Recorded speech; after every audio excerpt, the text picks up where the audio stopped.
ရှည်ဆက်ရှိလို့စုံခဲ့ကြပြီးကံကုန်ရင်လန်ခွဲကြရမယ်ကံမကုန်သေးရင်ပြန်ဆောင်တွေးပြကြမယ်ဘဝရဲ့လှည့်ကွက်ဒီအောင်မှာတယောက်နဲ့တယောက်မမျော်လင့်မဲ့တွေးဆုံခဲ့ကြပြီးမျော်လင့်မထားတဲ့ကံကြမ္မာမုန်တိုင်းဖန်နီးလာပြီဆိုရင်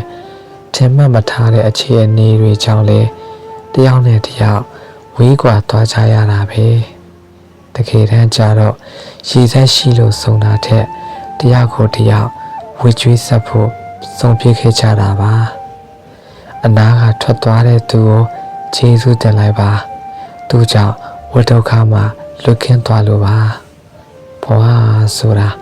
ကိုယ်ကချစ်နေပြန်တော့လေတပတ်သားကမုန်းနေပြန်တတ်တယ်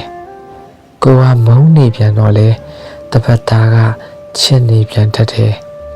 ချစ်ချင်းမုန်းချင်းတွေအောင်မှာတည့်ပြီးတော့လေလိုက်ခံစားမနေပါနဲ့နေရတဲ့အချိန်လေးမှာကိုယ်ကြောင့်လေသူတစ်ပါးစိတ်မစင်းရဲစီနဲ့သူတစ်ပါးကြောင့်လေကိုစိတ်ညစ်မခံနဲ့ကိုအေးချမ်းစွာနေရင်ဘဝလမ်းခရီးကိုအကောင်းမြင်တတ်တဲ့မျက်လုံးစာနာတတ်တဲ့နှလုံးသားကိုညီတတ်တဲ့လက်စုံနဲ့ရှောင်လန်းကြပါ